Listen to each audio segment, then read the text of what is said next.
Assalamualaikum warahmatullahi wabarakatuh dan salam sejahtera. Salam UiTM di hatiku. Nama saya Aida Dalila binti Abdurrani dan hari ini saya akan mengupas sedikit sebanyak maklumat berkenaan rukun negara dalam video refleksi ini. Rukun negara merupakan ideologi kebangsaan Malaysia yang diperkenalkan secara rasmi pada 31 Ogos 1970. Rukun negara juga telah diisytiharkan oleh Yang di-Pertuan Agong keempat pada 31 Ogos 1970 bersempena ulang tahun ke-13 kemerdekaan Malaysia. Dari segi latar belakangnya, rukun negara telah digubal setelah berlakunya peristiwa rusuhan kaum pada 13 Mei 1969. Peristiwa tersebut telah mendorong pemimpin negara dari pelbagai kaum untuk memikirkan satu formula bagi memulihkan perpaduan kaum yang lebih utuh dan kental. Terdapat dua bahagian dalam rukun negara. Bahagian pertama ialah menggariskan objektif masyarakat Malaysia yang mahu dibentuk. Objektif pertama adalah mencapai perpaduan yang lebih erat dalam kalangan seluruh masyarakat. Objektif kedua, memelihara satu cara hidup yang demokratik. Objektif ketiga, mencipta satu masyarakat yang adil di mana kemakmuran negara dapat dinikmati bersama secara adil dan saksama.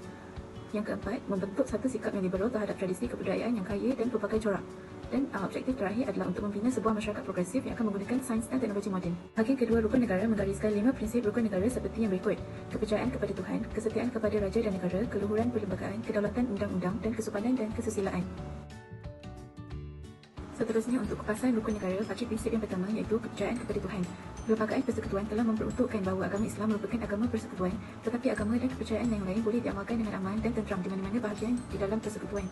Ketiadaan agama boleh meruntuhkan kepribadian seseorang dan juga sesuatu bangsa dan negara. Menyedari betapa pentingnya keteguhan pegangan anggota masyarakat terhadap ajaran agama masing-masing, prinsip ini telah dipilih sebagai prinsip pertama dalam rukun negara. Bagi prinsip yang kedua, iaitu kesetiaan kepada raja dan negara, Malaysia mengamalkan sistem demokrasi berparlimen dan raja berperlembagaan dengan Seri Paduka Baginda Yang di-Pertuan Agong sebagai ketua negara. Setiap warga negara hendaklah menumpukan sepenuh taat setia, jujur dan ikhlas kepada Seri Paduka Baginda Yang di-Pertuan Agong. Bagi prinsip yang ketiga, iaitu keluhuran perlembagaan. Prinsip ini menekankan perlunya rakyat menerima, mematuhi dan mempertahankan keluhuran atau kemuliaan perlembagaan negara, iaitu sumber perundangan yang tertinggi di Malaysia. Setiap warga negara Malaysia dikehendaki menghormati, menghargai serta memahami maksud dan kandungan serta latar belakang sejarah pembentukan perlembagaan negara. Bagi prinsip yang keempat, iaitu kedaulatan undang-undang. Keadilan diasaskan atas kedaulatan undang-undang di mana setiap rakyat sama tarafnya di sisi undang-undang negara. Tanpa undang-undang, hidup bermasyarakat dan bernegara tidak akan aman dan stabil. Oleh itu, undang-undang negara hendaklah dijamin oleh institusi kehakiman yang bebas dan berwibawa. Prinsip rukun negara yang terakhir iaitu kesopanan dan kesusilaan. Sifat individu yang bersopan santun dan bertata susila adalah amat penting dalam konteks berhubungan antara satu sama lain dalam masyarakat pelbagai kaum di negara ini. Sikap bersopan santun dan bertata susila ini patut diamalkan bagi membentuk individu dan masyarakat yang berdisiplin serta bermoral tinggi yang akan mewujudkan sebuah masyarakat yang harmoni. Dengan mengamalkan rukun negara, ianya akan melahirkan masyarakat yang bersatu padu, muhibah tanpa mengira kaum serta bersikap saling menghormati antara satu sama lain. Melalui perpaduan yang mempan akan dapat membantu negara untuk mempertingkatkan dan memperkiatkan pertumbuhan ekonomi, mengekalkan kestabilan politik dan sistem pemerintahan negara yang demokratik.